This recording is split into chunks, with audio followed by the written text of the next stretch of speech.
परमेश्वर पिता का धन्यवाद हो इस सुंदर समय के लिए। और हम पर अनुग्रह करें पिताजी की जो वचन के भाग में हम सीखने जा रहे हैं, उनके वचनों से हम आशीषित हों। और जो प्रार्थना के विषय में हम जो बात देख रहे थे, उसकी ओर हम आगे बढ़ेंगे मेरे प्रियो। और मैं ऐसा समझता हूँ, मेरा विश्वास है कि हम धीरे धीरे एक फेज वाइज मैनर में इसलिए जा रहे हैं ताकि आपको भी समय मिले उन बातों के लिए जो हम सीखते हैं, उसको उस उन वचनों के आईने में हम अपने आप को देखने वाले हो सकें। और जहां कहीं भी हमें वो बातें हैं जो नहीं होनी चाहिए, हम उन बातों को बड़े ही गंभीरता से देखें। इसलिए मैंने एक डिसीजन लिया कि संडे फिर वेनसडे हम ऐसे इन बातों को देखेंगे करके। मैं आपका धन्यवाद देता हूँ कि आप अपना समय निकाल करके यहाँ आते हैं और वचन को आदर देते हैं। परमेश्वर पिता का आत्मा आपको संभाले और आपकी और मेरी सहायता मदद अगुवाई करे इन बातों में। जब हम प्रार्थना के विषय में देख रहे हैं, तो ये बात जानना बहुत जरूरी है मेरे प्रियो कि ये मैटर नहीं करता कि हम क्या चाहते हैं, ये मैटर करता है कि परमेश्वर पिता की क्या इच्छा है। क्योंकि हम जो चाहते हैं, आप देखिए कि हमारी जो इच्छा है, हमारी जो बुद्धि है, वो बहुत ही माइन्यूट है परमेश्वर पिता के सामने, ऑलमोस्ट नेग्लिजिबल। परंतु जो परमेश्वर पिता हैं, वो अब देखिए कि सदियों और कालों के पिता हैं। अनंत आदि काल से अनंत काल तक, स्टार्टिंग और एंड, वो परमेश्वर पिता है। तो सोचिए, जो स्टार्टिंग है, जब उन्होंने जो स्टार्टिंग से है और जो अंत तक है, वो बोलते हैं कि उसके राज्य का कोई अंत नहीं होगा, उतना बड़ा परमेश्वर, हम उनको प्रभु यीशु मसीह के जरिए पिता बोलते हैं। तो ये कुछ इसी तरीके का है कि 5 साल का बच्चा जिस तरीके से अपने माँ बाप के ऊपर में उसके फ्यूचर और वो बातों के लिए डिपेंडेंट रहता है और बहुत सी बातें को नहीं जानता है, पर उसको उस पर डिपेंड होना बहुत जरूरी है। और इसी प्रकार आप देखिए, परमेश्वर पिता का जो प्लानिंग है हमारे लिए, कलीसिया के लिए, वो एक्चुअल में इस पृथ्वी भर के लिए नहीं है, वो एक्चुअल में सदियों सदियों के लिए। और इसीलिए मुझे और आपको प्रार्थना जब हम करते हैं, उसके विषय में जो मैंने अब तक बात किया है, वो बहुत ज्यादा इंपॉर्टेंट इसलिए है क्योंकि परमेश्वर पिता, इससे पहले कि हम कुछ मांगे, प्रार्थना का मतलब जैसे हम बोलते हैं कि बातचीत होता है, मांगना होता है, परमेश्वर को धन्यवाद देना होता है। इससे पहले हमको इन बातों को समझना बहुत ही गंभीर है कि हमारा स्टार्टिंग कहाँ से हुआ है। क्योंकि अगर आप लूका रचित सुसमाचार 18 अध्याय, जिसमें प्रार्थना के विषय में बातें दी गई है, तो मैं चाहता, आप अब देखिए वहां पे कि जब दूसरा दृष्टांत प्रभु ने दिया, एक फरीसी के विषय में और एक चुंगी लेने के वाले के विषय में, तो फरीसी भी प्रार्थना कर रहा था, परंतु जो उसकी प्रार्थना है वो देखिए, पर फरीसी प्रार्थना कर रहा है, परमेश्वर से उसकी प्रार्थना है, और परमेश्वर, वो पैटर्न भी सही है। फरीसी बोलने से वो किसी और धर्म को नहीं, वो परमेश्वर के यहोवा, एज अ यहोवा जान करके उनको परमेश्वर करके तो प्रार्थना कर रहा है, वो धन्यवाद भी देता है, ऐसा नहीं है। परंतु उसमें एक पॉइंट है जो उसके लिए बहुत बड़ा डिफरेंस क्रिएट कर दिया। वो सोचिए, वो परमेश्वर के वचन को जानता है, वो परमेश्वर के वचन को चलता भी है, उस पर चलता भी है, परंतु एक सिंगल चीज होने की वजह से प्रभु यीशु मसीह ने ये बोला कि मैं तुमसे कहता हूं कि ये व्यक्ति नहीं, परंतु वो पापी, वो धर्मी ठहराया जाएगा, ये नहीं। अब सोचिए, यहां पे प्रार्थना करना ज्यादा इंपॉर्टेंट है कि प्रार्थना के अंदर में जो वो बात बोल रहा है और की जो माइंड सेट है, उसको चेंज करना ज्यादा इंपॉर्टेंट है। हम लोगों के बीच में जो हम बचपन से विश्वासी घराने में पैदा हुए हैं, उनके लिए कोई बड़ी बात नहीं है प्रार्थना करना या प्रार्थना के विषय में सुनना। आपने बहुत बार प्रार्थना के विषय में सुना होगा, पर हम इतना डिटेल स्टडी इसलिए कर रहे हैं ताकि जब हम प्रार्थना करें, तो परमेश्वर के सामने हमारी प्रार्थना एक सुगंधदायक सुगंध के समान, एक सुखदाई सुगंध के समान में हो। आप देखिए, अगरबत्ती जो रहता है मंदिर में, क्या होता है, मंदिर में अभी का जब पुराने जमाने में मंदिर का कॉन्सेप्ट था, पुराने नियम में, तो उसमें धूप जलाने का भी कॉन्सेप्ट था।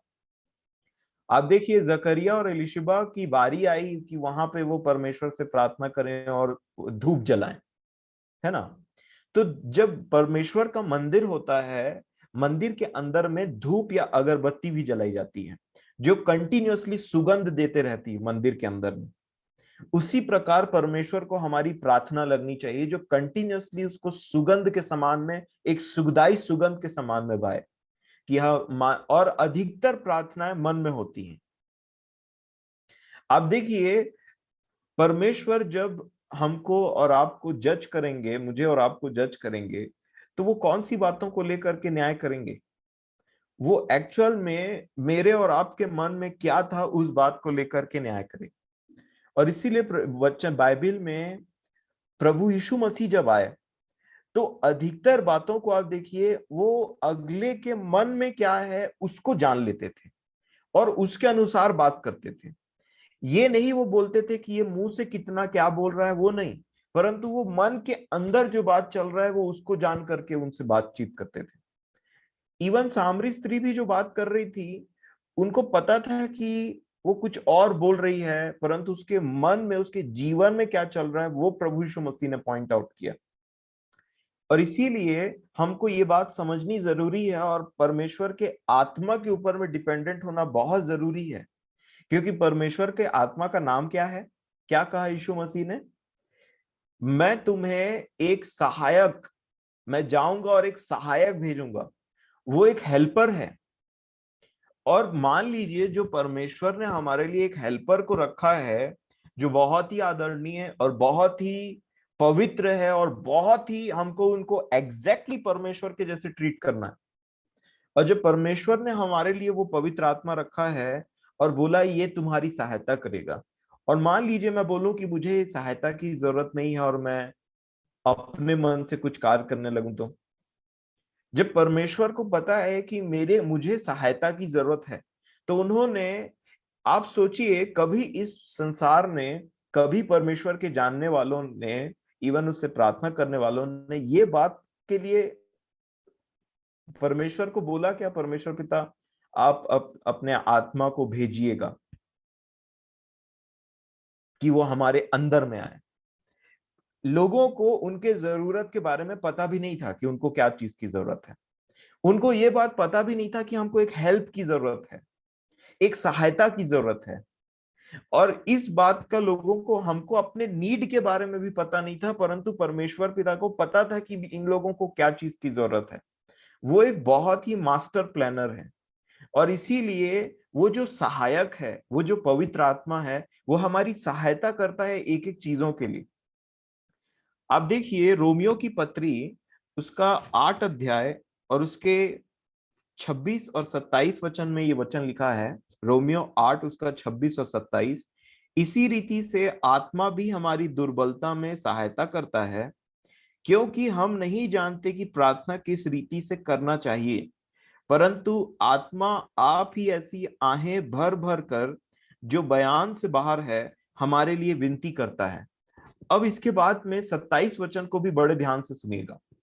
लिखा है, और मनों का जांचने वाला जानता है। क्या जानता है? आत्मा की मनसा क्या है। मनों का जांचने वाला, उनको रिप्रेजेंट कैसे किया देखिए। जो मन को जांचता है कि मेरे मन के अंदर में क्या है, भले मैं शब्दों से उतनी बड़ी प्रार्थना ना कर सकूं। हमने पहले भी देखा है, जब प्रभु यीशु मसीह एक बीमार व्यक्ति के पास में गए, तो उन्होंने मुंह से कुछ नहीं बोला, सिर्फ एक आह भरी, और उस आह को आत्मा ने ट्रांसलेट कर दिया पिता के पास में कि ये बोलना क्या चाहते हैं। और उसके बाद में उस व्यक्ति का जो दशा है उसको चंगाई मिल गया। यहां पे क्या लिखा है, इसके आगे देखिए, क्योंकि वह पवित्र लोगों के लिए परमेश्वर की इच्छा के अनुसार विनती करता है। पवित्र आत्मा का एक सबसे, एक प्रार्थना के विषय में एक सुपीरियर क्वालिटी ये है कि वो पवित्र लोगों के लिए परमेश्वर के मनसा के अनुसार, क्या लिखा है, परमेश्वर की इच्छा के अनुसार विनती करता है। तो पवित्र आत्मा जानता है कि परमेश्वर की इच्छा क्या है। शरीर नहीं जानता, शरीर शरीर की इच्छा को जानता है। आत्मा आत्मा परमेश्वर की बातों को जानता है, परमेश्वर की इच्छा को जानता है। आप सोचिए कि मान लीजिए मैं 15 साल से प्रार्थना करते आया, लेकिन मैंने आज तक परमेश्वर की इच्छा के अनुसार प्रार्थना नहीं किया, तो वो एक्चुअल में मेरी इच्छा बनी, मेरी जरूरत बनी। और यही बात प्रार्थना करने से पहले जानना बहुत जरूरी है कि मेरी इच्छा नहीं, तेरी इच्छा पूरी हो। ये तो प्रार्थना रहती है हमारी, ये तो प्रभु ने प्रार्थना किया, हम डेली करते हैं कि हमारी इच्छा नहीं परंतु तेरी इच्छा पूरी हो। ये यीशु ने सिखाया। और इस बात का बहुत बड़ा महत्व है कि तुम्हारी इच्छा, तुम्हारी बुद्धि, तुम्हारा शरीर, ये तुमको डेथ तक ले जाएगा, मृत्यु तक ले जाएगा। परमेश्वर की इच्छा, परमेश्वर की मनसा और परमेश्वर की मर्जी हमारे जीवन के लिए, वो तुमको जीवन तक लेकर के जाएगी। और इसीलिए हम उसको फादर बोलते हैं, पिता बोलते हैं। वो इतना बुद्धिमान परमेश्वर है, इतना अद्भुत युक्ति करने वाला परमेश्वर है, वो युगों युगों का परमेश्वर है और करोड़ों बच्चों को एक साथ पालने की हिम्मत रखता है। और इसीलिए मुझे और आपको ये बात समझना है कि मैं और आप एक दो उसके बच्चे नहीं हैं, परंतु प्रभु यीशु मसीह पर विश्वास करने के द्वारा करोड़ों उसके बच्चे उसको पुकारते हैं। और वो डेली एक बच्चे को संभालने के लिए आप सोचिए इंसान को कितना तकलीफ होता है, कितना तकलीफ बोलने से कितना बहुत सारी चीजों का ध्यान रखना पड़ता है, उसकी शिक्षा, उसके खाने पीने, उसके। और आप देखिए मेरे प्रियो, परमेश्वर को पिता जान करके ग्रहण करना ये हमारे लिए बहुत ही अद्भुत आशीष है। और इसीलिए प्रार्थना के विषय में जब हम देख रहे हैं तो मेरी इच्छा क्या है, वो बहुत ही दूर की बात होनी चाहिए। परमेश्वर की इच्छा मेरे जीवन के लिए क्या है, वो प्राइमरी चीज होनी चाहिए। ये यीशु ने सिखाया। हे हमारे पिता, एज अ फादर हम उनको देखते हैं, फिर बोलते हैं मेरी इच्छा नहीं परंतु तेरी इच्छा पूरी हो। ये उन्होंने जी के दिखाया। इवन उन्होंने अपने विषय में अपने फादर से ये बात किया। मैं बोलना ये चाहता हूं कि प्रार्थना, जो बहुत सारे संसार के अधिकतर लोगों के लिए प्रार्थना एक मांगने का विषय है। वो मांगना चाहते हैं कि हमारी इच्छा ये, हमको ये चाहिए। परंतु जो आत्मा है वो ये सिखाता है, वो देखिए परमेश्वर देना है, परंतु देने के साथ वो एक बहुत ही अच्छे फादर होने के चलते हमको कुछ सिखाना चाहते हैं। और अगर मैंने अपने जो मैं चाहता हूं कि ये मेरे लिए हो, उसको एज ए रिक्वेस्ट के समान तो रख सकता हूं प्रार्थना में। लेकिन मुझे ये बात समझने की बहुत बहुत ज्यादा आवश्यकता है कि मैं जो मांग रहा हूं, मैं जो चाहता हूं, मैं अपनी बुद्धि से उसको मांग रहा हूं, परंतु परमेश्वर जो चाहते हैं वो मुझे सिखाना चाहते हैं कुछ। तो इसीलिए आप देखिए, जैसे एक फादर, एक पिता और एक बच्चे के रिलेशन को आप देखिए। पिता देना बहुत कुछ चाहता है। एक अच्छा बाप अपने बच्चे को बहुत सारी चीजों को देना चाहता है, कोई भी भली वस्तु की घटी नहीं होना चाहता, परंतु देने के साथ साथ वो ये भी चाहेगा कि ये कुछ सीखे। सिर्फ इसको मिले मिले ऐसा नहीं, ये सीखे। और यही पिता है, यही उन्होंने अपना ये स्वभाव इजरायलियों को बताना चाहा था। जब इजरायलियों को मिस्र में से निकाल करके लाया उन्होंने, तो परमेश्वर पिता उनको कुछ सिखाना चाहते थे। और सीख ये थी कि मनुष्य केवल रोटी से ही नहीं परंतु परमेश्वर के मुंह से निकले हुए हर एक वचन से जीवित रहता है। परंतु गड़बड़ी कहां पे आई, पिता को सिखाना चाहते हैं परंतु इनको ऐसा लग रहा है कि इनकी शरीर की इच्छा इतनी ज्यादा प्रबल हो गई कि इन्होंने उस बात का विरोध कर डाला। और वैसे ही मुझे और आपको प्रार्थना में समझना पड़ेगा कि सबसे पहला है विश्वास। वो एक बहुत ही अच्छा पिता है, और भले वो आपको भूखा प्यासा बोलने से, जो संसारिक भूख है या फिर संसारिक प्यास है या फिर इधर की बातों को जो हम पैरेलली देखते हैं वो हमारे जीवन में नहीं भी हो रहा है, तो भी परमेश्वर पिता हमसे चाहते हैं कि हम विश्वास करें कि ये इसलिए नहीं हो रहा है क्योंकि वो जो पिता है हमारा, वो हमारे लिए एक बहुत ही अच्छा प्लानर है।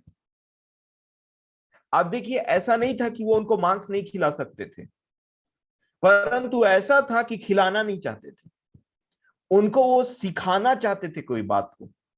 उसी प्रकार आप देखिए, जब उन्होंने रिबेल कर दिया, उन्होंने बोला कि हम ऐसा करते थे, मांस के हांडे के सामने में बैठते थे और हम यहाँ पे प्यासे मर जाएं क्या। जब इन बातों को उन्होंने किया तो परमेश्वर उनको दिखाए कि मैं कर सकता था और कर सकता हूं और आगे भी कर सकता हूं। उन्होंने इतने मांस को, इतने बटेर को वहां पे ला करके दिया कि वो छक गए उसको खा खा के। उनका मन उनसे वो हो गया, तरस्त हो गया कि अब हम कितना खाएं करके। तो बात ये नहीं कि वो दे नहीं सकता, बात ये है कि वो कुछ सिखाना चाहता है। और एक अच्छा बच्चा जानता है, या फिर वो धीरे धीरे समझता है कि मैं जो मांगता हूं, अब मान लीजिए 8 साल का बच्चा, 12 साल का बच्चा मोटरसाइकिल की चाबी मांगे या कार की चाबी मांगे और बोले मैं वहां जाना चाहता हूं, तो ऐसा नहीं कि पिता दे नहीं सकता। ऐसा है कि पिता को पता है कि अभी इसके लिए ये समय नहीं आया है जो मैं इसको दूं। और इसीलिए प्रार्थना के समय में हमें सबसे इंपॉर्टेंट इस चीज पर ध्यान देना चाहिए कि पिता क्या चाहते हैं, हमारा स्वर्गीय पिता हमसे क्या चाहते हैं। और आप देखिए, इसीलिए ये बहुत बड़ा डिफरेंस क्रिएट करता है हमारे प्रार्थना करने और अपनी इच्छा को सामने रखने से, रेदर देन परमेश्वर पिता की इच्छा को अपनाने के लिए। आप व्यवस्था विवरण में देखिए और आप इस बात को थोड़ा सोचिए कि परमेश्वर पिता उनके साथ है, हर चीज करने के योग्य है। चाहे वो आज के रूप में आप देखिए तो वो हर प्रकार का जॉब, हर प्रकार का पैसा, हर प्रकार का खाना, हर प्रकार की चीजें उपलब्ध कराने के लिए बहुत ही सक्षम है। उन्होंने ये अधिकार शैतान को दे करके रखा है। तो वो बोलता है कि मुझे अधिकार दिया गया है कि जिसको चाहो मैं ये सब दे दूं, कर दूं, ऐसा करके। परंतु परमेश्वर की इच्छा हमारे लिए वो नहीं है। उनके बच्चों के लिए उनकी इच्छा कुछ दूसरी है। इसीलिए आप व्यवस्था विवरण और उसका 8 अध्याय और 2 वचन अगर देखेंगे तो देखिए क्या लिखा है। और स्मरण रख कि तेरा परमेश्वर यहोवा 39 वर्षों में तुझे सारे जंगल के मार्ग में से इसलिए ले आया है कि वह तुझे नम्र बनाए और तेरी परीक्षा करके यह जान ले कि तेरे मन में क्या है, और कि तू उसकी आज्ञाओं का पालन करता है या नहीं।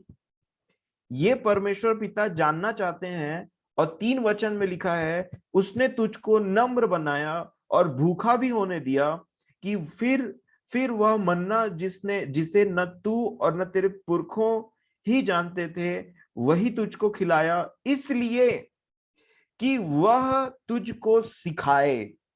एक अच्छा पिता मांगने से पहले बहुत सारी चीजों को अपने बच्चे को कड़ाई करके सिखाता भी है। और उस ट्रेनिंग, उस डिसिप्लिन प्रोसेस में बच्चे को समझना है कि ये मेरे भलाई के लिए, भले अच्छा नहीं लगता। और यहां पे देखिए कि मनुष्य क्या सीखा है कि मनुष्य केवल रोटी ही से नहीं जीवित रहता, परंतु जो जो वचन यहोवा के मुंह से निकलते हैं उन्हीं से वह जीवित रहता है।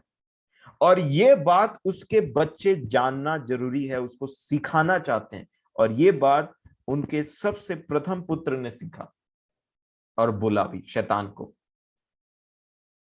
और उन्होंने कहा परीक्षा के टाइम में शैतान को कि मनुष्य केवल रोटी ही से नहीं जीवित रहता।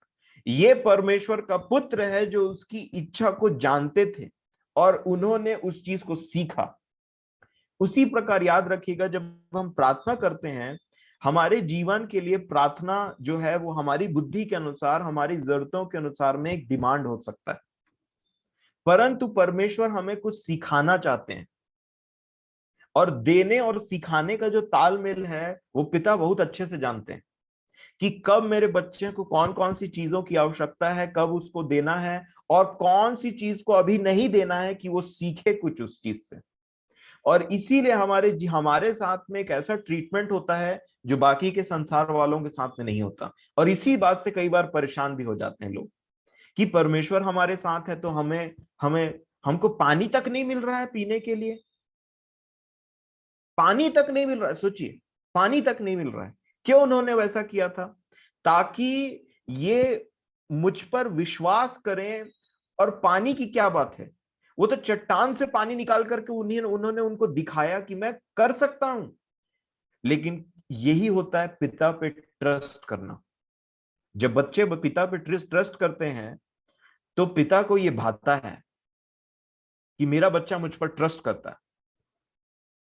और इसीलिए जब हम प्रार्थना करें तो इस बात को समझिए कि मुझे और आपको उस पर ट्रस्ट करना, उस पर विश्वास करना बहुत जरूरी है। वो एक बहुत ही अच्छे फादर हैं, अच्छे पिता हैं। और इस बात से कि वो आपको हर वो चीजें जो हमको चाहिए, हमारे शरीर को चाहिए, उसको दें, इससे पहले वो हमको कुछ सिखाना चाहते हैं। और इसीलिए मेरे प्रियो, हमको ये बात समझना है कि परमेश्वर के द्वारा उनके बच्चों को शिक्षा मिलती है। जैसे बाप अपने बच्चों को सिखाना कभी नहीं छोड़ता। अब बच्चा हट करे और बोले मुझे नहीं सीखना है, आप ऐसे ही हो, हमेशा आप ऐसे ही करते हो, ये होता है रिबेलियन। हम विरोध करते हैं। परंतु जो हमको प्रभु यीशु मसीह के द्वारा क्या शिक्षा मिलती है कि वो हमारे पिता हैं। और पिता जिस प्रकार अपने बच्चों के लिए अच्छा ही सोचता है, वैसे ही संसारिक पिता जैसा अच्छा सोचता है, वैसे ही स्वर्गीय पिता हम अपने बच्चों के लिए बहुत ज्यादा अच्छा सोचता है, 1000 गुना, अनगिनत गुना ज्यादा। उसकी बुद्धि अलग है। और पिता जो कि आत्मिक है, जो आत्मा में है, और जो आदि काल से अनंत काल तक है, एक बाप अपने बच्चे के लिए, एक संसारिक बाप अपने संसारिक बच्चे के लिए कैसा प्रयोजन करता है, और कहां तक का प्रयोजन करता है कि वो छोटा रहेगा तो उसके लिए ये चीज रखना है, जब वो स्कूल जाएगा तो उसके लिए ये करना है, फिर हायर एजुकेशन में ट्यूशन लगाना है, फिर उसके बाद में और हायर एजुकेशन देखना है, कॉलेज भेजना है, फिर जॉब करेंगे, फिर शादी होगी, फिर बच्चे होंगे। बस उसका घर, उसका गाड़ी, सब चीजों के लिए एक संसारिक पिता अपने बच्चों के लिए एक ऐसा प्रयोजन करता है कि स्टार्टिंग से लेके अंत तक उसको सारी चीजों का प्रबंध हो जाए। वैसे ही जब हमारा स्वर्गीय पिता हमारे लिए प्लान करेगा, और चूंकि वो बहुत ही, वो आदि काल से अनंत काल तक है, तो हमारे जीवन के लिए वो कैसा प्लानिंग करेंगे कि ये पापी होने के दशा से लेकर उसके बाद उद्धार पाने के बाद, मेरा पुत्र बनने के बाद में, या पुत्र बनने के बाद, पुत्री बनने के बाद में, इसका जो स्वर्ग, ये अनंत काल तक का जो इसका मेरे को प्रयोजन करना है, इसको वो बातों को सिखाना है कि ये अनंत काल तक उन बातों को, उन अनंत काल तक कमाए। इसके लिए मुझे संसार के 60-70 साल के लिए मुझे अनंत काल तक का प्रयोजन करना है। और इसलिए पिता की बातें ऐसी हैं, जब आप पिता पर इस प्रकार ट्रस्ट करते हैं ना, तो आपको कोई चीज मिले या ना मिले, आप जान जाएंगे कि पिता आपके साथ है, और वो उनकी इच्छा आपके जीवन में सर्वप्रथम है, जैसा बहन गवाही दे रही थी अभी। और परमेश्वर को सबसे अच्छे तरीके से, जैसे आप अपने पिता को इस तरीके से जानते जाएंगे और विश्वास में और बलवंत होते जाते हैं, आप ये बात देखिए कि ऐसे लोग जो होते हैं ना, जैसे शद्रक, मेशक और अबेदनगो को हमारा परमेश्वर हमें आग से बचाने के लिए सक्षम है। चाहे वो बचाए तो अच्छा, नहीं बचाए तो अच्छा।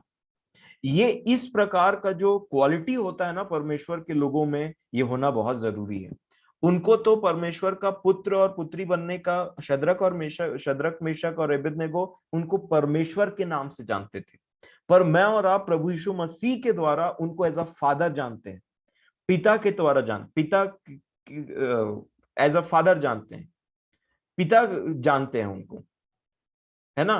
तो हम, हमारा सोचिए स्वभाव कैसा होना चाहिए, हमारा जो है माइंड सेट कैसा होना चाहिए पिता के साथ में। और यही वो एक कनेक्शन बनाता है पिता और पुत्र या पुत्री का, मेरे प्रिय। और इसीलिए हमको ये बात याद रखिए कि मांगना हमारी इच्छा है, सिखाना पिता की इच्छा है। और इसमें से जो शिक्षा है, एक शिक्षा जो पिता ने अपने पुत्र के द्वारा दिया उनको, उनके जीवन से भी और उनके मुंह से भी, उनके वचनों से भी, ये है कि अगर आप लूका रचित सुसमाचार 18 अध्याय, और इस जो मैंने दृष्टांत को बोला है, एक फरीसी है और एक चुंगी लेने वाला प्रार्थना कर रहा है, इस इससे क्या सिखाना चाहते हैं? एक सीख जो पिता, जो हमारे प्रभु हमको देना चाहते हैं प्रार्थना के विषय में, वो ये है, वो है 14 वचन, देखिए 18 का 14, लूका 18 अध्याय उसका 14 वचन। वो ये है वो बोलते हैं, यीशु ने यहाँ पे कहा, मैं तुमसे कहता हूं कि वह दूसरा नहीं परंतु यही मनुष्य धर्मी ठहराया जाकर अपने घर गया, क्योंकि जो कोई अपने आप को बड़ा बनाएगा वो छोटा किया जाएगा, और जो अपने आप को छोटा बनाएगा वो बड़ा किया जाएगा। ये एक बहुत ही इंपॉर्टेंट शिक्षा है, चाहे आप प्रार्थना, क्योंकि जो शिक्षाएं मेरे मन में हैं उन्हीं के द्वारा, जिन बातों पे मैं विश्वास करता हूं उन्हीं के द्वारा मैं प्रार्थना करूंगा। और यहाँ पे जब प्रभु ने प्रार्थना के विषय में ये बातों को बता रहे थे, तब उन्होंने फरीसी और चुंगी लेने के बाद बारे में बताने के बाद एक शिक्षा दी। वहां पे एक दृष्टांत के द्वारा एक शिक्षा निकली, और यही दृष्टांत देने का मकसद था। और वो ये था कि जो कोई अपने आप को बड़ा बनाएगा वो छोटा किया जाएगा, और जो अपने आप को छोटा बनाएगा वो बड़ा किया जाएगा। और ये प्रार्थना से उन्होंने कनेक्ट किया। अब इसी बात को समझने के लिए अच्छे तरीके से कि ये है क्या चीज, जो छोटा बनाएगा वो बड़ा किया जाएगा, और बड़ा जो बनाएगा वो छोटा किया जाएगा। आप देखिए, जब प्रभु इस पृथ्वी पर थे तो बहुत सारे लोगों ने उनकी बातों को अपोज किया, और वो और कोई नहीं थे, वो परमेश्वर के वचन को जानने वाले थे, और उनको फरीसी कहा जाता। और परमेश्वर हमको एक बहुत अच्छा फरीसी नहीं बनाना चाहते, एक बहुत अच्छा मसीही बनाना चाहते हैं। क्योंकि फरीसी के पास नॉलेज है, बहुत नॉलेज है, बहुत ज्ञान है, और वो चलता भी है उस पर, कुछ कुछ बातों पर वो चलता भी है, परंतु उसका जीवन परमेश्वर के इच्छा के अनुसार नहीं है। और इसीलिए फरीसी बोलने से ये कोई व्यक्ति नहीं है, ये एक कैटेगरी है जिसको हमको समझना जरूरी है। इसीलिए प्रभु ने फरीसी करके बोला, जो वचन के जानकार हैं परंतु वही उनका अपोज कर रहे थे। और इस शिक्षा को समझने के लिए जो मैंने पहले बात बोला है, जो पहले सेशन में हमने देखा है, उन्हीं से ये बातें लिंक्ड है कि किस प्रकार से प्रभु ने यहां पे, देखिए यही शिक्षा लूका 7 अध्याय में भी उन्होंने दिया। आप देखिए लूका 7 अध्याय,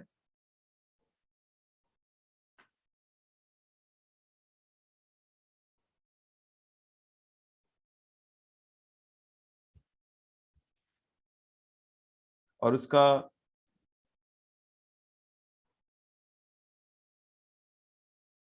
36 वचन, लूका 7 और उसका 36। यहां पे नहीं, ये नहीं, लूका 14 निकालिए तो उसका 11 वचन, लूका रचित सुसमाचार उसका 14 अध्याय उसका 11 वचन। देखिए क्या लिखा है, क्योंकि जो कोई अपने को बड़ा बनाएगा वह छोटा किया जाएगा, और जो कोई अपने आप को छोटा बनाएगा वह बड़ा किया जाएगा। फिर से एक बार प्रभु ने ये शिक्षा दी अपने चेलों को भी। जब चेले पूछते थे कि कौन होगा, चेले जब ऊपर की बात बोलते थे कि हम में से बड़ा कौन है, तो प्रभु ने भी उनको भी यही शिक्षा दिया। और इसीलिए मेरे प्रियो, ये शिक्षा मुझे और आपको जानना बहुत जरूरी है। और शिक्षा बोलने से इसका आरंभ ही, इसीलिए आप देखिए कि जब परमेश्वर ने हमको जीवन दिया तो हम कौन सी दशा में हैं? आप में से कोई भी एक व्यक्ति बोल सकता है कि मैं धर्मी था और धर्मी बनाया गया? नहीं, हम पापी थे और धर्मी बनाए गए। तो जब हम पापी बोलने से एक निचली दशा, एक छोटा मतलब एक शेमफुल चीज, एक शर्मनाक दशा में हम जीते थे। और हमने जब अपने आप को छोटा किया कि हम पापी हैं, हम ऐसे हैं, हम वैसे, हमने अंगीकार किया, माना अपनी बातों को, तो परमेश्वर ने हमको उस छोटे जगह से उठा करके अपने साथ स्वर्गीय स्थानों में प्रभु यीशु मसीह के नाम से जगह दी। तो जिसने छोटा बनाया उसको परमेश्वर बड़ा करता है। और जो अपने आप को बोलता है कि नहीं मैं धर्मी हूं, उसको वो छोटा कर देता है। जैसे इस फरीसी को, वो क्या क्या बातों को बोल रहा था, आप उस पर थोड़ा मनन करिएगा। लूका 18 में, मैं दशवांश देता हूं, मैं इस व्यक्ति के समान में नहीं हूं, मैं ये नहीं करता, मैं वो नहीं करता, मैं ये करता हूं और मैं ये भी करता हूं।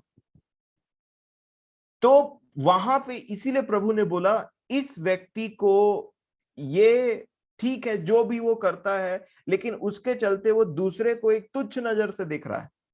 इस बात की शिक्षा पानी हमको बहुत जरूरी है। और इसीलिए परमेश्वर ने जब हमको बुलाया तो हमारे किसी क्वालिटी की वजह से नहीं बुलाया। हम पापी दशा में थे और पापियों के लिए प्रभु अपने जान को दिए, और हम उस विश्वास और अनुग्रह के द्वारा में सब चीजें सेंटमेंट में पाई। और अगर आप इसी बात को इफिसियों की पत्री उसके दूसरे अध्याय में देखेंगे तो बड़े ध्यान से इस बात को समझिए कि किस प्रकार हमारा जो जीवन है वो एक बहुत ही डिपेंडेंट जीवन है परमेश्वर पर। और ये मनसा बहुत इंपॉर्टेंट है। परमेश्वर पिता आपकी और मेरी सहायता करे आज के वचन को समझने के लिए। देखिए क्या लिखा है इफिसियों 2:5 में। इफिसियों 2:5 लिखा है, जब हम अपराधों के कारण मरे हुए थे तो हमें मसीह के साथ जिलाया, अनुग्रह ही से तुम्हारा उद्धार हुआ है, और मसीह यीशु में उसके साथ उठाया और स्वर्गीय स्थानों में उसके साथ बैठाया। किसको? पापियों को। किसके द्वारा? अनुग्रह के द्वारा।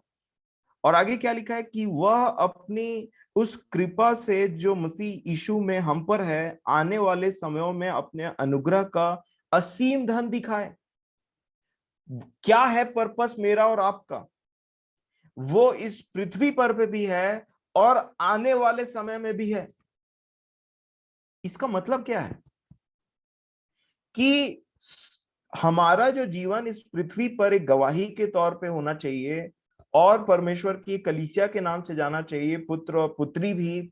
और उसके बाद में स्वर्ग, मतलब यहां से जाने के बाद में भी हमारा प्रयोजन है। और इसीलिए बोलते हैं कि आने वाले समयों में अपने अनुग्रह का असीम धन दिखाए, मतलब परमेश्वर बताएंगे, परमेश्वर शो ऑफ करेंगे। शो ऑफ का मतलब वो बताएंगे कि देखो मैंने इसके जीवन में क्या किया है। मनुष्य नहीं बताएगा कि मेरे जीवन में मैंने क्या किया है, जो फरीसी बोल रहा था मैंने ये किया, मैंने वो किया है। वो परमेश्वर बताएंगे कि मैंने इसके जीवन में क्या किया है। वो लोग बताएंगे, क्योंकि परमेश्वर की इच्छा यही है। असीम धन दिखाना चाहते हैं परमेश्वर हमारे द्वारा। और इसीलिए कि परमेश्वर धन दिखाएंगे, मैं और आप आगे बढ़ करके नहीं दिखाएंगे। हम परमेश्वर पर घमंड करते हैं। और आगे देखिए 8 वचन में क्या लिखा है, क्योंकि विश्वास के द्वारा अनुग्रह ही से तुम्हारा उद्धार हुआ है, और यह तुम्हारी ओर से नहीं वरन परमेश्वर का दान है। दान गिफ्ट है, फ्री गिफ्ट है।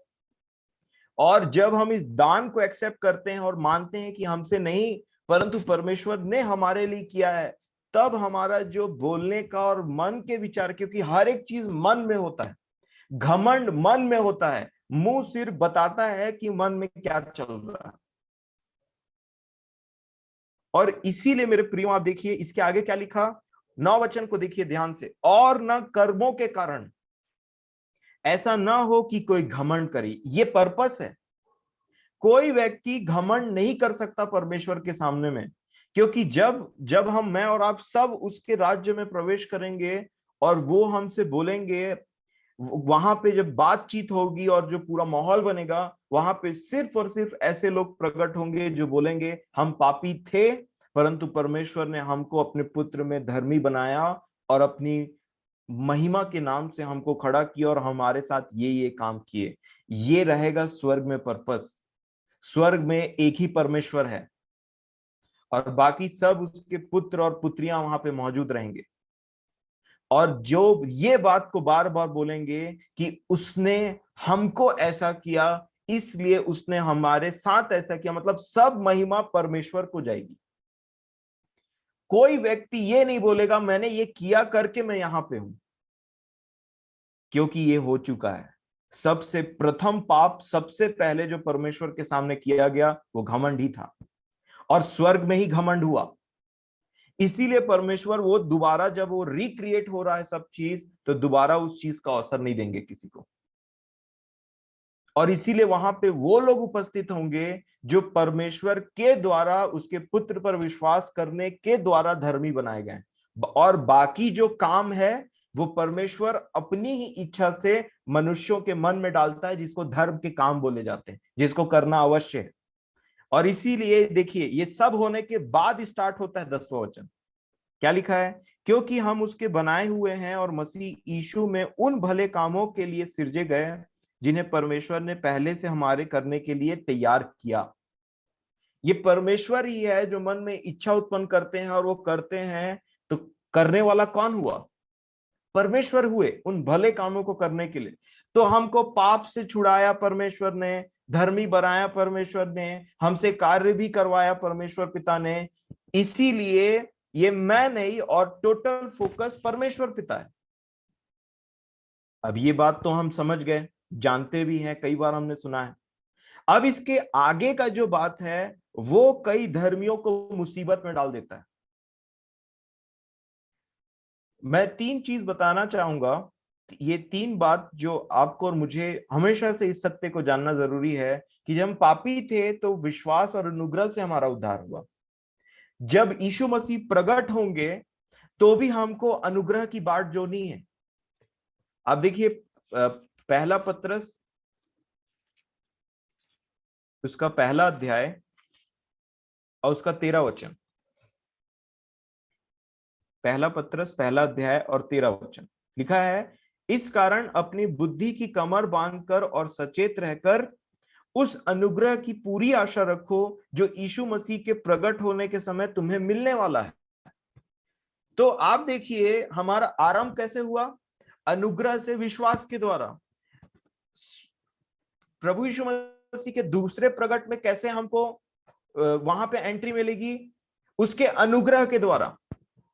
तो स्टार्ट भी अनुग्रह के द्वारा, विश्वास के द्वारा, अंत भी अनुग्रह के द्वारा, और ये जो बीच में चल रहा है जो हमारा जीवन, वो भी अनुग्रह के द्वारा है,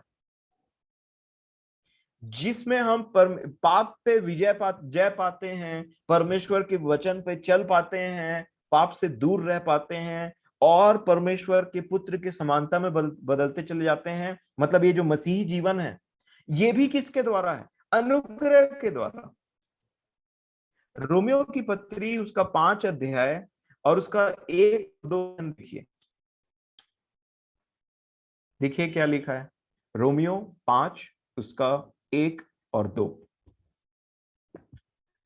लिखा है, अतः जब हम विश्वास से धर्मी ठहरे। रोमियो 5 1 और उसका 2 1 और 2। अतः जब हम विश्वास से धर्मी ठहरे तो अपने प्रभु यीशु मसीह के द्वारा परमेश्वर के साथ मेल रखें। और नंबर 2 क्या लिखा है, जिसके द्वारा विश्वास के कारण उस अनुग्रह तक जिसमें हम बने हैं। मतलब जो हम करेंटली हैं वो भी विश्वास और अनुग्रह के द्वारा है। हमारा जो प्रारंभ हुआ था वो भी विश्वास और अनुग्रह के द्वारा है, और जो हम एंड में पहुंचे वो भी अनुग्रह और विश्वास के द्वारा है। मतलब आप देखिए स्टार्टिंग से लेके करेंटली और फ्यूचर, तीनों चीज अनुग्रह और विश्वास के द्वारा है। इसमें कोई किसी मनुष्य का हाथ नहीं है। ये परमेश्वर का आत्मा हमारे अंदर आता है और उसका अनुग्रह हमको मिलता है तो हम आगे बढ़ते हैं। और अनुग्रह कैसे मिलता है? कैसे पापों पर विजय मिलता है, पापों पर जय मिलता है? परमेश्वर दीनों पर अनुग्रह करता है और अभिमानियों पर घमंडियों का विरोध करता है, ऐसा लिखा है। तो और घमंडी कौन है? मन में घमंड रहता है, याद रखिएगा। और प्रभु यीशु मसीह वही बता रहे थे कि कई बार जो धर्मी है वो घमंड करने के चलते में फंसता है। क्योंकि जब मैं और आप घमंडी बन जाते हैं, उसका प्रभु यीशु मसीह ये बता रहे थे इस लूका 18 में कि मेरे पास नॉलेज है, मैं मसीही जीवन जीता हूं, मैं डेली डिवोशन में बैठता हूं, डेली वचन पढ़ता हूं, डेली गीत गाता हूं, मैं प्रार्थना करता हूं, उसके बाद में हमारी मीटिंग होती है डेली, हमारे पास सही डॉक्ट्रिन है, हम सही शिक्षाओं को प्राप्त करते हैं, तुम्हारे पास गलत शिक्षाएं हैं। उसके बाद में नाना प्रकार की बातें। और ये जो है, जब हम इस तरीके से अपने आप को देखते हैं और दूसरों को तुच्छ जानते हैं, उसी विषय के बारे में प्रभु यीशु मसीह बात कर रहे थे कि ये फरीसी कौन है और क्या सिखाना चाह रहे थे वो, कि वो अपनी दृष्टि में धर्मी, और दूसरे को जब वो देखता है तो मन में सोचता है कि कैसे लोग हैं। लूका रचित सुसमाचार 18 अध्याय जो हम देख रहे थे, आप उसमें वापस आइए, जल्दी से हम इन बातों को देखेंगे। देखिए क्या लिखा है। ये पैराबल, ये दृष्टांत प्रभु ने क्यों दिया, क्या दिया। 18:9 से क्या बोला उन्होंने। उन्होंने बोला, उसने उनसे जो अपने ऊपर भरोसा रखते थे कि हम धर्मी हैं, मैं हूं और मेरा धर्म है, कैसे, और दूसरों को तुच्छ जानते थे। ये इसका सेकंड पार्ट है, दूसरों को तुच्छ जानना। परंतु जो लोग दया पे, जैसे मेरा विश्वास के द्वारा अनुग्रह से परमेश्वर के मेरा उद्धार हुआ, तो मैं जानता था कि मैं किस किस कीचड़ में, किस दशा में था, जो परमेश्वर ने मुझ पर दया किया, तो वही चीज को मेरे को दूसरों को भी तरस खाना है। ये होता है उस चीज को पास ऑन करना। अगर मैं सोचूं अब मैं ठीक हो गया हूं और तुम अभी भी उस कचड़े में हो, दूसरों को अगर मैं उस नजर से देखूं और अपने आप को ऊंचा करूं और दूसरों को तुच्छ जानूं, ये बहुत बड़ी गड़बड़ी हो सकती है। क्योंकि ये व्यक्ति जो है वो अपने आप को, और प्रभु ने इसके धर्म के काम को भी गिनाया। देखिए क्या लिखा है, ये फरीसी कैसे प्रार्थना कर रहा है। देखिए 11 वचन में, फरीसी खड़ा होकर अपने मन में ये प्रार्थना कर रहा था, अपने मन में। इसीलिए मैं बोल रहा हूं मन बहुत इंपॉर्टेंट है। मुंह से क्या बोलते हैं वो फर्क नहीं पड़ता प्रभु को, वो सिर्फ सेकेंडरी बातें हैं। उन्होंने बोला, मन में ये प्रार्थना कर रहा था क्या, हे परमेश्वर मैं तेरा धन्यवाद करता हूं। ऐसे भी प्रार्थना ही, तो ये तो पैटर्न तो बिल्कुल सेम है। परंतु चीजें क्या है, वो बोलते हैं कि हे परमेश्वर मैं तेरा धन्यवाद देता हूं कि मैं दूसरे मनुष्यों के समान नहीं हूं। और इसीलिए हमको ये बात जानना जरूरी है कि हम कैसे थे, अनुग्रह विश्वास के द्वारा क्या हुआ, अभी क्या हो रहा है और आगे क्या होगा। और उसी प्रकार जैसे हम थे, हम पर जैसे दया की गई, परमेश्वर हमसे एक्सपेक्ट करते हैं कि हम दूसरों के साथ में भी वैसी बिहेवियर रखें। जब हम पापी वाले दशा में थे, उस समय को हमको याद रखना चाहिए कि हम पर किस प्रकार दया की, तब हम दूसरों के साथ वैसा बिहेव कर पाएंगे। और इसीलिए ये बात बहुत इंपॉर्टेंट है कि हम अपनी दृष्टि में धर्मी ना बने, कि इतने धर्मी हो जाएं कि बाकी सब पापी लगने लग जाएं। ये आप जो हम वचन पढ़ते हैं उससे अवश्य हो सकता है कि आपको देख के लगे कि इनका जीवन परमेश्वर के वचन के अनुसार नहीं है, परंतु उस समय में उनको, उन पर दया करने की, उन पर तरस खाने की, उनके लिए प्रार्थना करने की जरूरत है।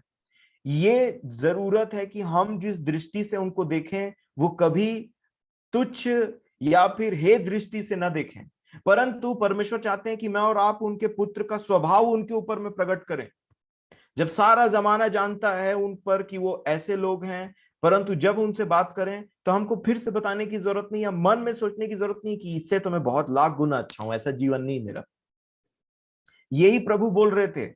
आप देखिए लोगों को तकलीफ क्यों होती थी जब प्रभु पापियों और चुंगी लेने वालों के साथ में बैठते थे, खाते थे, तो वहां के फरीसियों को सबसे ज्यादा तकलीफ होती थी।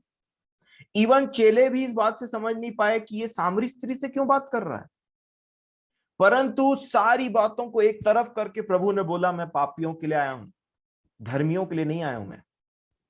और तब देखिए वहां पे प्रभु ने, वो उन लोगों के साथ बैठते थे, खाना खाते थे और उनसे वो बातचीत करते थे उनके जीवन के विषय में।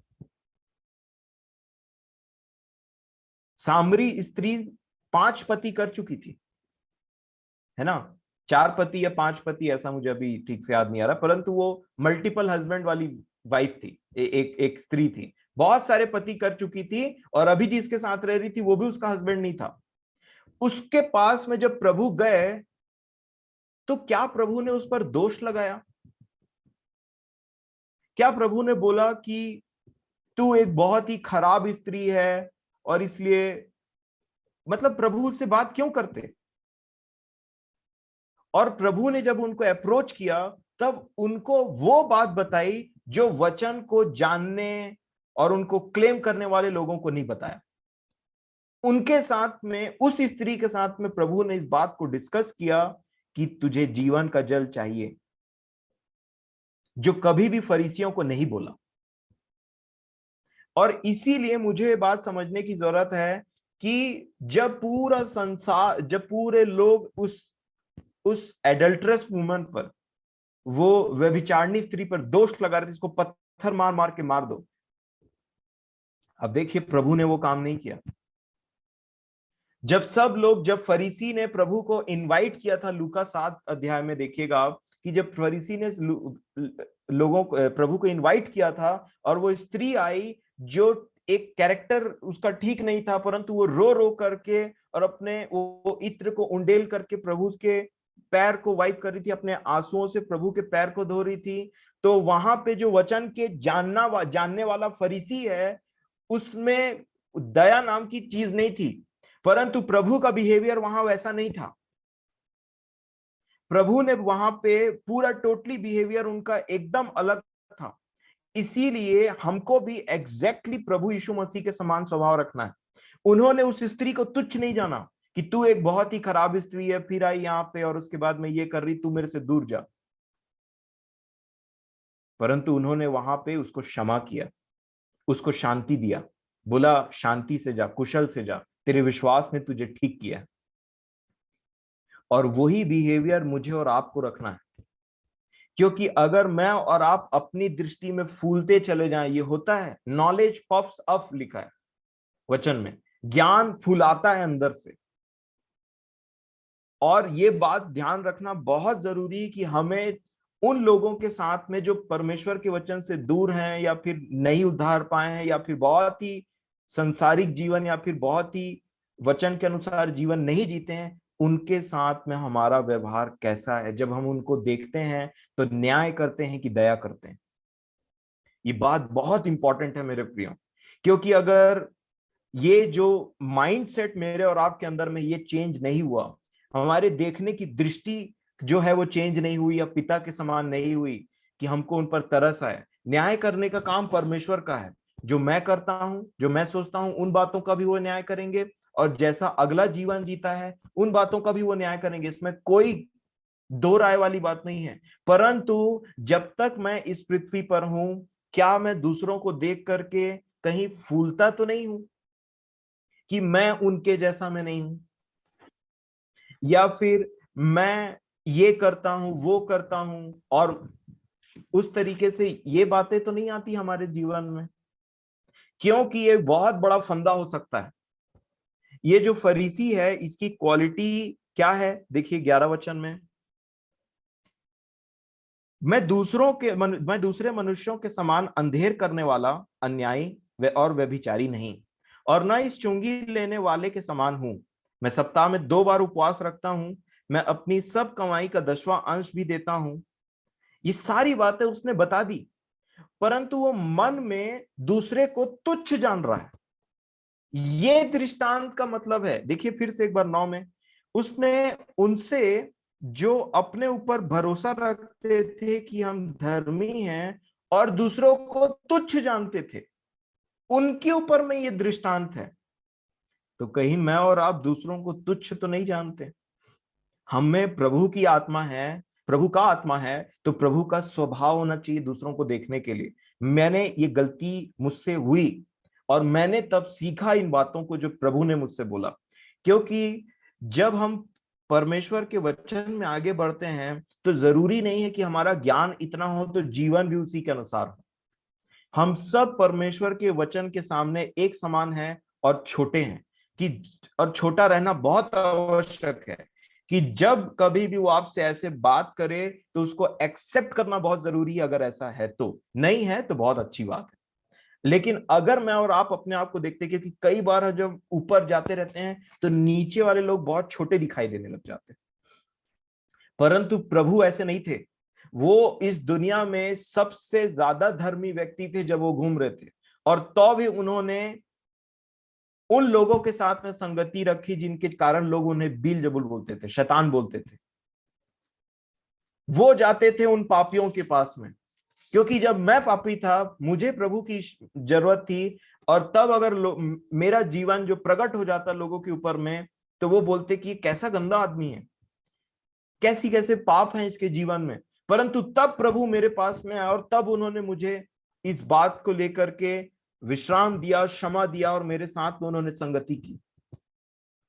क्या मतलब है उस दृष्टांत का, जब प्रभु ने कहा था कि तेरा जो इतना बड़ा पाप क्षमा हुआ, तेरा इतना बड़ा उद्धार क्षमा हुआ था, तो क्या तुझे दूसरों का उद्धार क्षमा नहीं करना था? प्रभु ने एक दृष्टांत दिया था ना माफ करने के विषय में, कि एक व्यक्ति है, उसका बहुत बड़ा एक अमाउंट बाकी था राजा के पास में।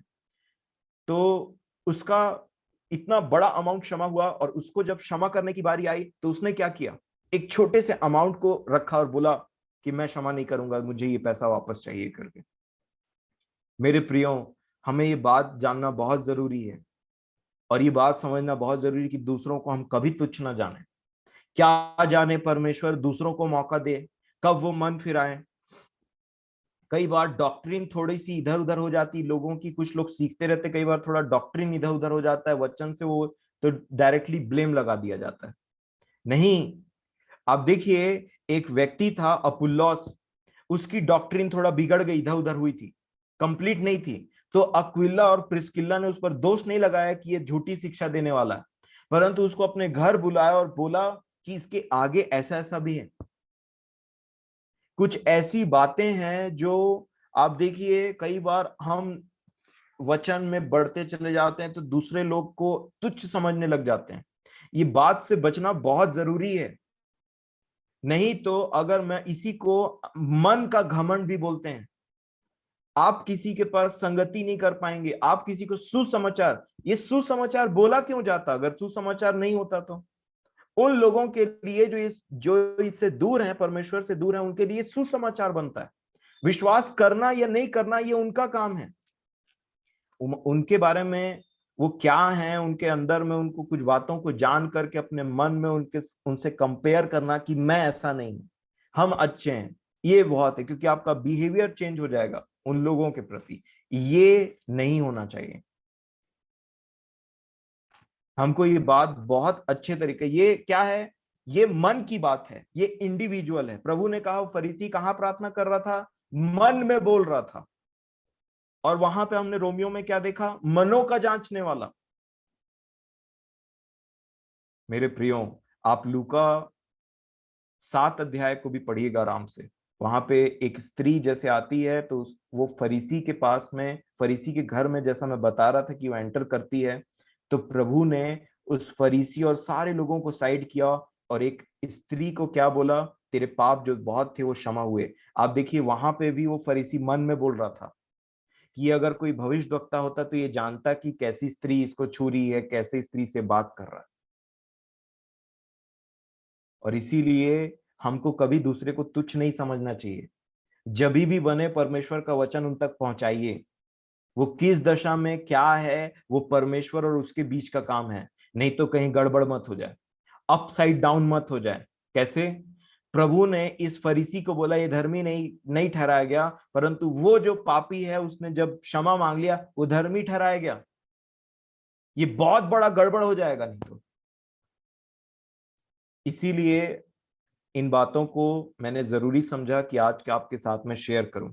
और आप सोच रहे होंगे कि अगर ऐसा नहीं होता, तो मैं आपको कुछ बात बताना चाहता हूं जिसके चलते आपको ये एहसास होगा, आपको समझ में आएगा कि ये चीजें पॉसिबल है। कैसे एक व्यक्ति जो परमेश्वर के से प्रार्थना करता है, वचन पढ़ता है, उसके वचनों पर चलता भी है, चलने की कोशिश करता है, परंतु अगर वो ऐसा माइंडसेट रखता है, तो अगर दूसरों को तुच्छ जानता है, तो वो व्यक्ति परमेश्वर के नजर में धर्मी नहीं है। और कैसे ये एक बहुत बड़ी गड़बड़ी को ला सकता है मेरे और आपके जीवन में। और इसीलिए परमेश्वर अपने बच्चों पर ये बातों को प्रकट करते हैं ताकि मैं और आप इनसे शिक्षित हों, क्योंकि धर्मी भी इस जाल में फंसता है। अगर नहीं फंसता तो ये सब बातें जो मैं अभी हम वचन में पढ़ने जा रहे हैं, ये ऐसे नहीं होती। हमने, आप यहेजकेल नबी की पुस्तक निकालिए।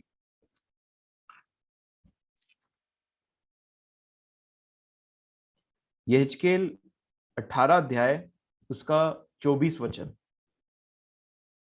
देखिए क्या लिखा है, यहेजकेल 18 और उसका 24 लिखा है, परंतु यहेजकेल 18 उसका 24, परंतु जब धर्मी अपने धर्म से फिर कर टेढ़े काम वरन दुष्ट के सब घृणित कामों के अनुसार करने लगे, तो क्या वह जीवित रहेगा?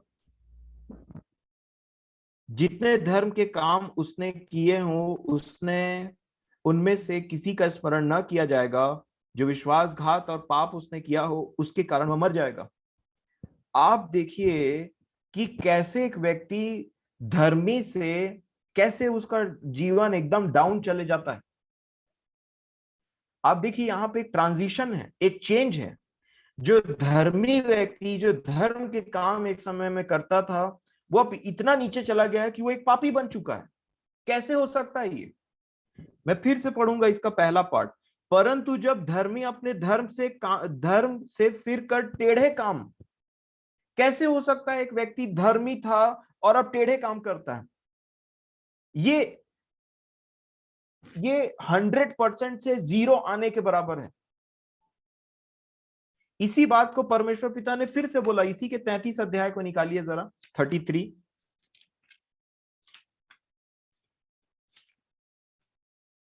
33 और उसका 13 वचन। देखिए क्या लिखा है,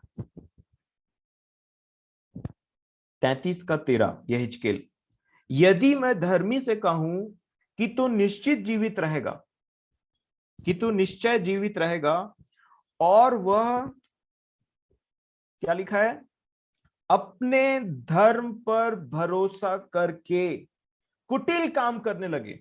ये होता है धर्मी, जिसको जो यहां है ये 100% और ये 0%, अब ये पहुंचा पहुंचा पहुंचा, और जब इसमें देखा कि मैंने इतने सारे धर्म के काम किए, मैं दशवांश देता हूं, मैं डेली बाइबल अटेंड करता हूं, मेरी डॉक्ट्रिन सही है, मैं वचन भी पढ़ता हूं, मैं गीत भी गाता हूं, मैं नाना प्रकार की बातों को करता हूं, इवन यहां पे लिखा है कि मैं फास्टिंग करता हूं, उपवास करता हूं, वो बोलता है। तो आप देखिए ये काम से वो कहां, ऐसा लग रहा है उसको कि अब मैं टॉप में पहुंच गया हूं, हिल में हूं मैं, अब मुझे, ये व्यक्ति बहुत तुच्छ है अभी, ये कैसा जीवन जीता है, मैं इसके समान नहीं हूं। और जब ये व्यक्ति 0 से 100 तक पहुंचा और ऐसा सोच विचार किया, तो लिखा है अपने धर्म के काम पर भरोसा करके कुटिल काम किया। मतलब 0 से 100 पहुंच के फिर 0 हो गया, कुटिल बन गया। इसी बात को प्रभु बोल रहे थे, जो छोटा है वो बड़ा किया जाएगा, और जो अपने आप को बड़ा बनाएगा वो छोटा किया जाएगा। ये ऐसा होता है धर्मी के जीवन में। और ये तो परमेश्वर पिता ने 2 बार इन वचनों को बोला मेरे प्रियो। तीसरी बार मैं एक और आपको एक स्थान दिखाना चाहता हूं, जहां पे परमेश्वर का भय मानने वाले, परमेश्वर के वचन को जानने वाले भी ये बात बोलते हैं। अय्यूब की पुस्तक निकालिए और उसका 35 अध्याय, उसका 35 अध्याय 35 और उसका 7 वचन देखिए। अय्यूब 35 और उसका 7। ये मैं पापियों के विषय में बात नहीं कर रहा हूं, ये मैं धर्मियों के विषय में बात कर रहा हूं, और परमेश्वर के वचन से धर्मियों के विषय में बता रहा हूं। देखिए 35 के 7 में क्या लिखा है, वह धर्मियों से अपनी आंखें नहीं फेरता, वरन उनको राजाओं के संग सदा के लिए सिंहासन पर बैठाता है, और वे ऊंचे पद को प्राप्त करते हैं। कौन? धर्मी। आगे क्या होता है 8 वचन में, अब ये कंटिन्यूअसली है, ठीक है, धर्मियों के विषय में, चाहे वे बेड़ियों में जकड़े जाएं और दुख की रस्सियों से बांधे जाएं। क्यों होता है ऐसा धर्मियों के साथ? देखिए क्या लिखा है 9 वचन में, तो भी परमेश्वर उन पर उनके काम और यह अपराध प्रकट करता है कि उन्होंने गर्व किया। कौन? धर्मी। पापी घमंड नहीं करता धर्म के कामों पे, क्योंकि वो पापी है, उसको पता है कि उसका जीवन वैसा है ही नहीं। परंतु जो लोग धर्मी की दशा में लाए जाते हैं वो घमंड करते हैं पापियों को देख करके, ये प्रभु बता रहे थे। और ये घमंड की वजह से टोटल डिस्ट्रक्शन उनके जीवन में आता है। वो जहां प्रभु ने उनको ऊपर लेकर के गया, क्यों? क्योंकि वो धर्मी कब बने आपको पता है? जब परमेश्वर ने उन पर अनुग्रह किया, जब उन्होंने अपने पापों को माना, तब परमेश्वर ने उनको ऊपर ले गए। और जब ऊपर ले गए और तब उन्होंने बोला कि छी, ये व्यक्ति कैसा है, वो व्यक्ति कैसा है, ऐसा है वैसा है। उन्होंने प्रार्थना करना छोड़ा और उंगली उठाना स्टार्ट किया। तो परमेश्वर का जो रूल है वो एक हो चाहे 1 करोड़ हो चाहे कोई भी हो, सबके लिए एज इट इज है। जो अपने आप को बड़ा करेगा वो नीचे आ जाएगा। और इसीलिए जो ये व्यक्ति धीरे धीरे सीढ़ी चढ़ करके ऊपर पहुंचा था, जैसे इसने घमंड किया कि मैं तो ये करता हूं, मैं तो वो भी करता हूं, और ये मन में आया। और जब इसने मुंह से वो बातों को बोलना स्टार्ट किया और मन में ऐसा सोचना स्टार्ट किया, तो परमेश्वर ने इसको ऐसे करके बोला, अब तू नीचे जा। क्योंकि ऊपर आकर के तू तो दूसरे तरीके से बिहेव कर रहा है। जब तू नीचे था तब तू दूसरे वजह से बिहेव कर रहा था, इसलिए मैंने तुझे ऊपर आने दिया। अब आप जो ऊपर आ गए हो और ऐसा बिहेव कर रहे हो, आपको नीचे जाने की जरूरत है। वो अपने बच्चों के साथ ऐसा बिहेव करता है मेरे प्रिय। क्यों? ताकि वो निचली दशा में जाकर के समझे कि हमने क्या घमंड किया, क्या गर्व किया, क्या पाप को किया है। और फिर उससे दुहाई देते हैं, तो फिर उनको ग्रेस देता है, अनुग्रह देता है। मैं आपको सच बता रहा हूं, जो धर्मी दूसरों को तुच्छ जानते हैं उनको परमेश्वर अपना जब अनुग्रह लेता है ना, जैसे पौलुस ने कहा, जिस अनुग्रह में हम अब तक बने हैं, अगर परमेश्वर अपना अनुग्रह ले लेना, तो एक आदमी एक क्या 100 पाप में एक साथ गिर जाएगा। उसका जीवन बढ़ते रहेगा, क्योंकि अनुग्रह मिल रहा था तो पाप पर विजय पा रहा था। जैसे ही अनुग्रह हटाया गया, वो इतना डाउन हो जाता है, गिर जाता है कि उसकी दशा बहुत खराब हो जाती है। और यही प्रभु सिखाना चाह रहे थे, जो अपने आप को बड़ा बनाएगा वो छोटा किया जाएगा, और जो छोटा बनाएगा वो बड़ा किया जाएगा। कभी अपने आप को, ये रूल को अपने हार्ट से मत अलग होने दीजिएगा। बहुत बड़ा डिस्ट्रक्शन आपके जीवन में आ सकता है, बहुत बड़ा डिप्लीशन आ सकता है, बहुत बड़ा डाउनफॉल, बहुत बड़ी गिरावट आ सकती है मसीह जीवन में। आप अपने आप को पाएंगे कि जिस विषय के लिए आप दूसरों को बुला करते थे, आप उन्हीं में पाए जाते हैं। और इसीलिए यहां पे क्या लिखा है? परमेश्वर उन पर उनके काम प्रकट करता है, लिखा है 8 वचन में। और उनका यह अपराध प्रकट करता है कि उन्होंने गर्व किया। कौन? धर्मी। और क्या लिखा है आगे? वैसे ही नहीं छोड़ता, वह उनके कान शिक्षा सुनने के लिए खोलता है और आज्ञा देता है कि वे बुराई से दूर रहें, ये घमंड से दूर रहें। और फिर क्या होता है?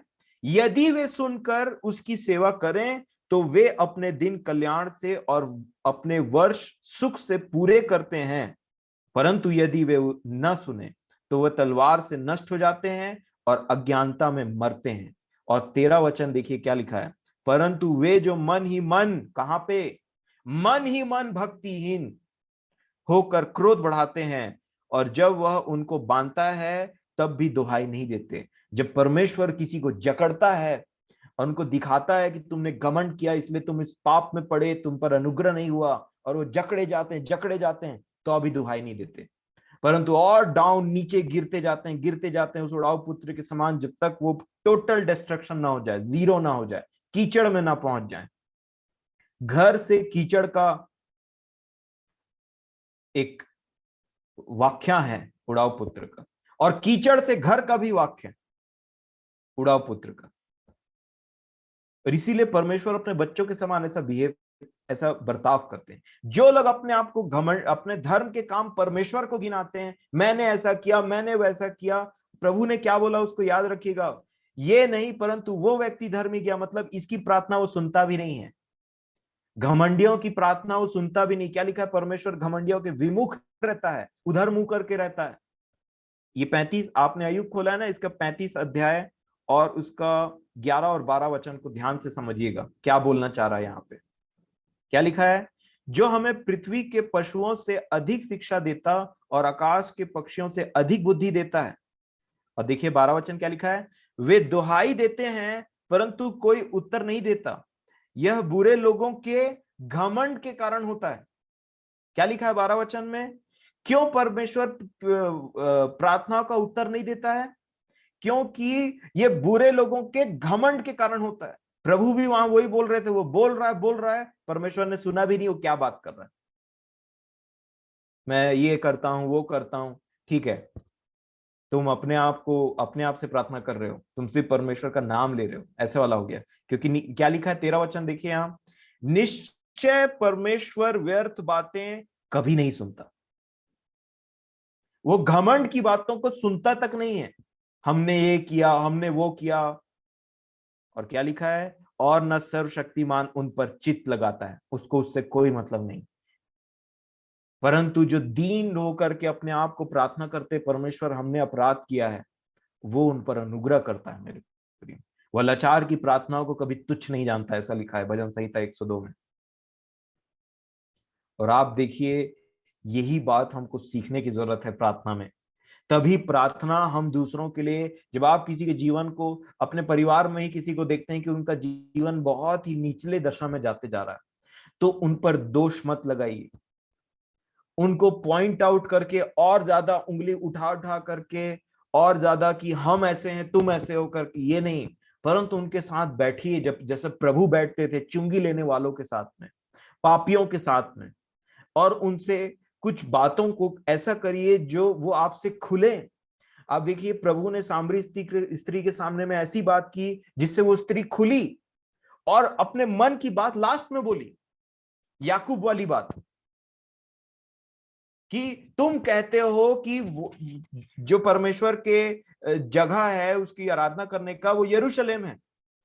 तब उसने अपनी बात को बोला, जब प्रभु उसके साथ बहुत ही शांत होकर के बैठे। अगर प्रभु बोलते तू एक सामरी स्त्री है, तू गंदी औरत है, तूने ऐसा किया वैसा किया, वो कोई काम उसने नहीं, प्रभु ने वहां पे नहीं किया। परंतु एक ऐसी स्त्री को जो इतने अपराध में पड़ी हुई थी, मैं वहां पे रहता तो मैं क्या करता? मुझे जब पता चल जाता कि ये पांच इसके हस्बैंड रह चुके हैं, और इसके जब अभी जिसके साथ रह रही वो भी इसका पता, तो मेरे को कैसा आता है इसके लिए?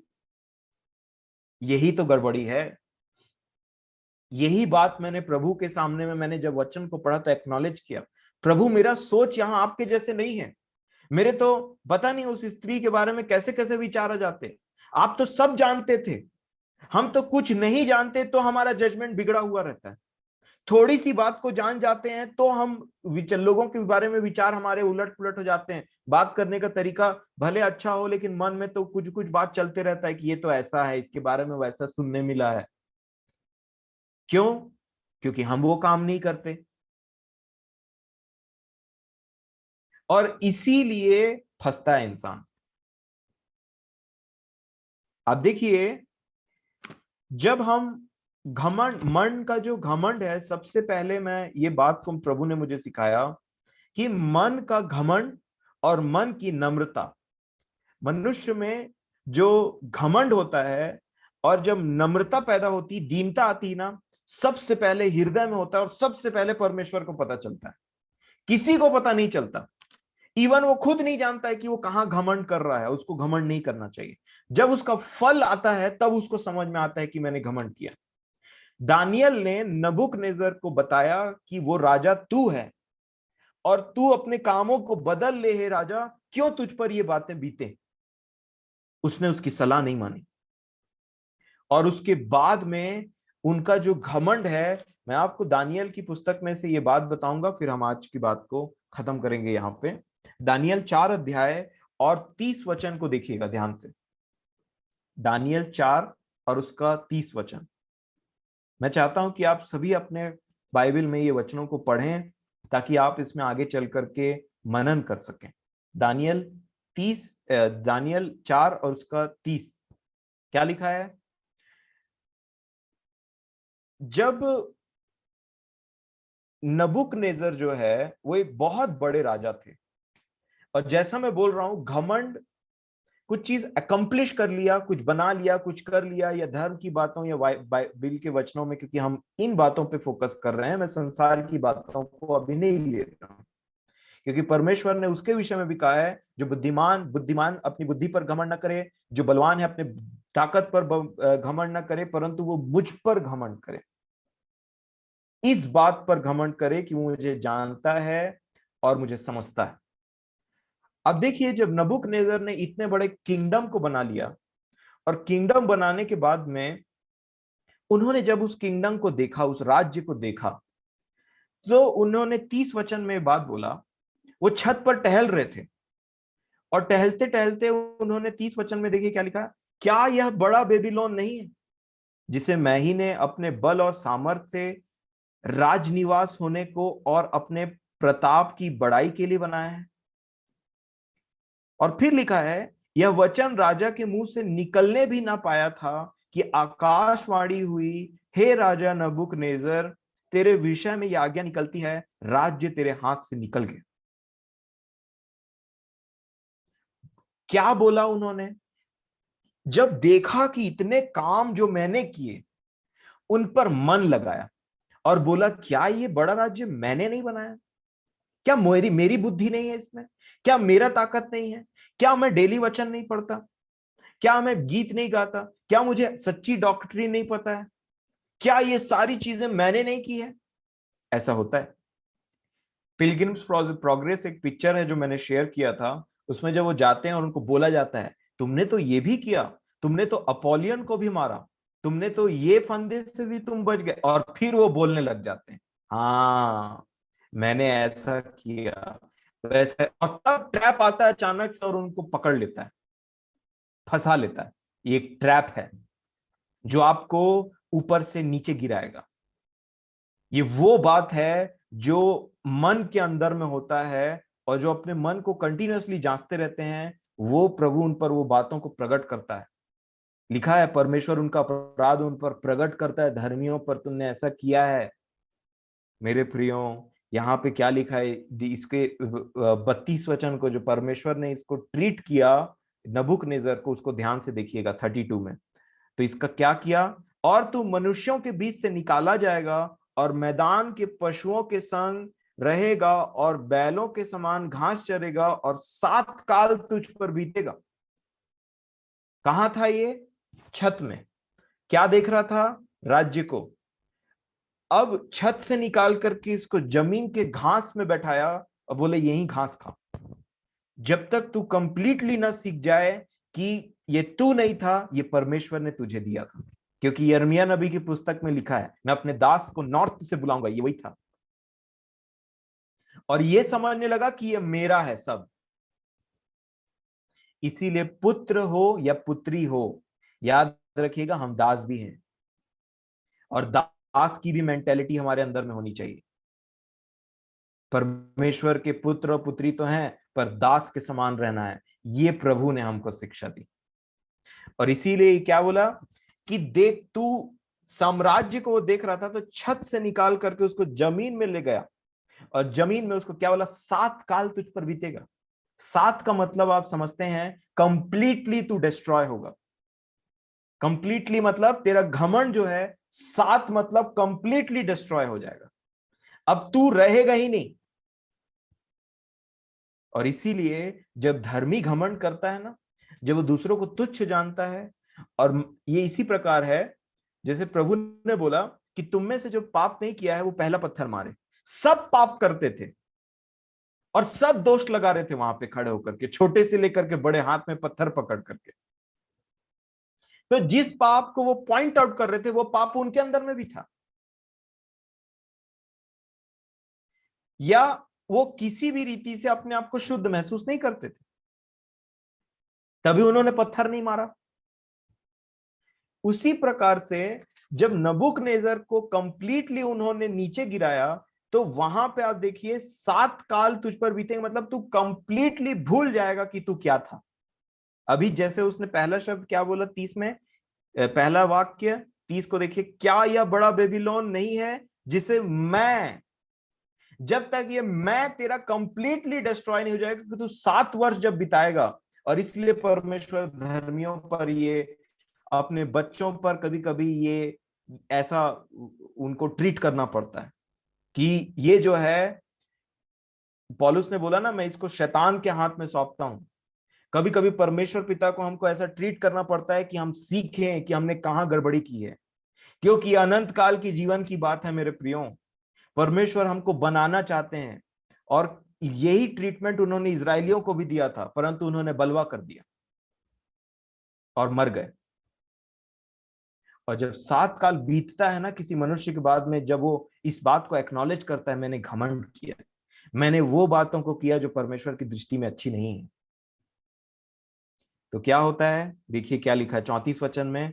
उन दिनों के बीतने पर मुझ नबूकनेस्सर ने अपनी आंखें स्वर्ग की ओर उठाई और मेरी बुद्धि ज्यों की त्यों हो गई। 7 बार, 7 काल के बाद में।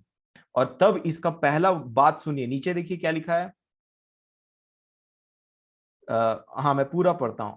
क्या लिखा है? तब मैंने परम प्रधान को धन्य कहा और जो सदा जीवित है उसकी स्तुति और महिमा करके महिमा यह कहकर करने लगा, उसकी। अब जो मैं था वो उसकी में बदल गया, क्योंकि यही प्लानिंग था परमेश्वर का। 7 वर्ष, 7 काल इस पर बीते, और ये जाने कि ये नहीं है, ये परम प्रधान परमेश्वर है जो प्रभुता करता है स्वर्ग में भी, पृथ्वी पे भी, और जिसको चाहे वो उसको दे देता है। जिसको उसने राजा बनाया है वो उसको जानवर बना सकता है, एक चरवाहे को वो राजा बना सकता है, वो हर चीज कर सकता है। क्यों? क्योंकि इसके मन में ये आ गया था कि क्या मैंने नहीं किया है। और आप देखिए जब इसका 7 काल बीता तो ये व्यक्ति बहुत ही एक फ्रेश व्यक्ति, परमेश्वर की इच्छा के अनुसार एक व्यक्ति, मैं बोलना चाहूंगा, जो परमेश्वर उसके जीवन में काम करना चाह रहे थे, वो ये बना। क्या बोला? उसकी। अब वो मैं को भूल गया इस डिस्ट्रक्शन में कि मैं नाम कभी कोई चीज था, और उसने कहा उसकी प्रभुता सदा की है और उसका राज्य पीढ़ी से पीढ़ी तक बना रहने वाला है। और पहले जो दृष्टि थी उसकी, वो क्या देखता था? मैंने नहीं किया ये काम। अब वो क्या देख रहा है? उसकी। और जब एक ऐसा व्यक्ति, ऐसा होता है ना किसी के जीवन में, और वो धर्मी एक्सेप्ट करे इस बात को, तो 36 वचन में आशीष है। उसी समय मेरी बुद्धि फिर ज्यों की त्यों हो गई जब उसने ये बात को जान लिया। तो परमेश्वर अपने बच्चों के सामने कैसा बिहेव करते हैं? ऐसे ही एग्जैक्टली। वो नहीं चाहते कि घमंडी होकर के डिस्ट्रॉय हो जाए, नाश हो जाए। भले ही 7 काल कंप्लीटली हमको उनको गिराना पड़ जाए, ये होता है। क्या लिखा है? उसी समय मेरी बुद्धि फिर ज्यों की त्यों हो गई और मेरे राज्य की महिमा के लिए मेरे प्रताप और मुकुट मुझ पर फिर आ गया। मेरे मंत्री और प्रधान लोग मुझसे भेंट करने के लिए आने लगे। अब देखिए क्या लिखा है, और मैं अपने राज्य में स्थिर हो गया। मतलब ज्यों का त्यों हो गया, रिस्टोरेशन हो गया। और फिर क्या हुआ उसके साथ? और मेरी और अधिक प्रशंसा होने लगी, क्योंकि जो नीचे करता है उसको परमेश्वर ऊपर करता है। जो इनकी जो प्रशंसा हो रही थी पहले से अधिक, वो इसलिए हो रही थी क्योंकि इन्होंने परम प्रधान परमेश्वर को जान लिया कि वो है सर्वशक्तिमान, वो है राजाओं का राजा।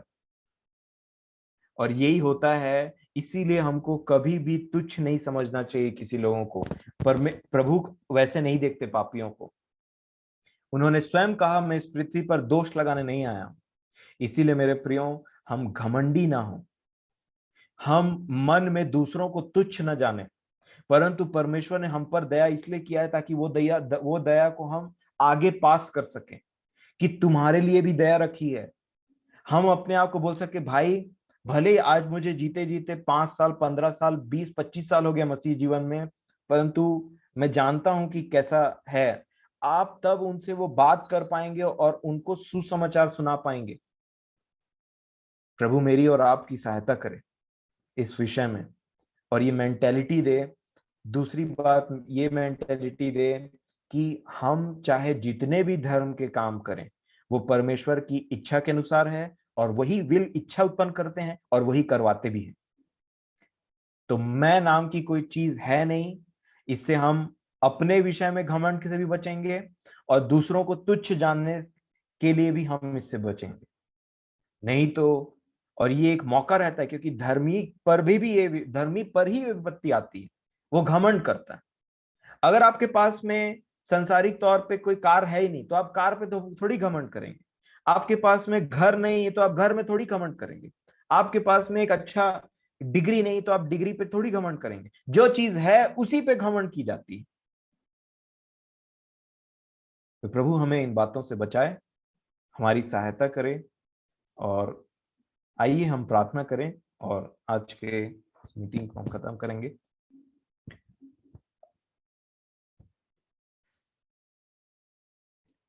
प्रेमी परमेश्वर पिताजी, हम बड़े आदर के साथ में आपके चरणों में आते हैं। धन्यवाद देते हैं पिताजी आज के समय के लिए कि आपने हमारी सहायता की इन बातों को समझने के लिए। पिताजी, हम इस बात को जानते हैं कि हम किस दशा में थे और कैसे आपने हमें जीवन दिया अपने पुत्र में, परंतु उस जीवन को पाने के बाद में जब आप हम पर और भी आशीषों की बारिश करते हैं वचन के प्रकाशन के रूप में, और हमें नाना प्रकार के बातों पर, पापों पर जय देते हैं, और हमारा जीवन आपके साथ में अच्छा चलते रहता है, तो कई बार मूर्खता करके हम घमंड करते हैं अपने जीवन पर। हम घमंड करते हैं और दूसरे लोगों को तुच्छ जानते हैं कि उनका जीवन बहुत ही खराब दशा में है, परंतु हमारा जीवन वैसा नहीं है।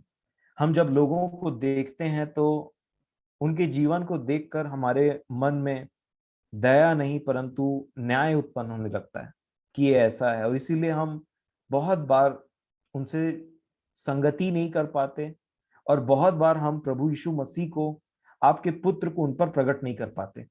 हम ये नहीं बता पाते कि आप चाहे जैसी भी दशा में हो आपके लिए एक सुसमाचार है, परंतु हम उनको हे दृष्टि से देखते हैं और घमंड करते हैं, उनको तुच्छ जानते हैं, और इसीलिए कि हम उनको तुच्छ जानते हैं वो आपसे वंचित रह जाते हैं बहुत बार। हे परमेश्वर पिताजी, क्षमा कीजिए इन बातों के लिए।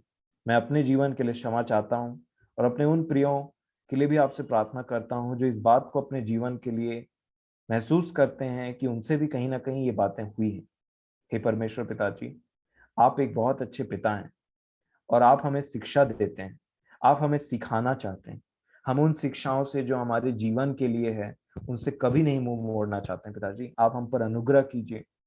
बहुत सी बातें हमें कड़वी लगती हैं, खराब लगती हैं मानने के लिए, मन में जब ये सच्चाई हम पर प्रकट होती है तो हम इनको वैसे नहीं मान पाते। आप हम पर अनुग्रह करें कि हम अपने मन में दीन हों, और इसलिए आप हम पर ये बातों को प्रकट करते हैं ताकि आप नहीं चाहते कि हम नाश हो जाएं।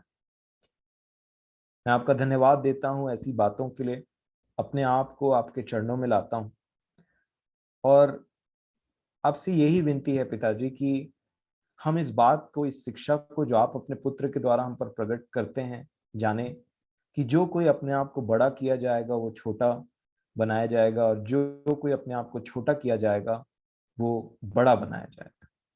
हे परमेश्वर पिताजी, हम सब में बड़ा बनने की चाहत रहती है बचपन से, आगे बढ़ने की, सबसे ऊंचा उठने की, अच्छे अच्छे पोजीशन में पहुंचने की, परंतु इन सारी बातों के बीच में सबसे प्रथम बात हम ये सीखें कि जो कोई अपने आप को बड़ा बनाएगा वो छोटा किया जाएगा, और जो कोई अपने आप को छोटा बनाएगा वो बड़ा किया जाएगा।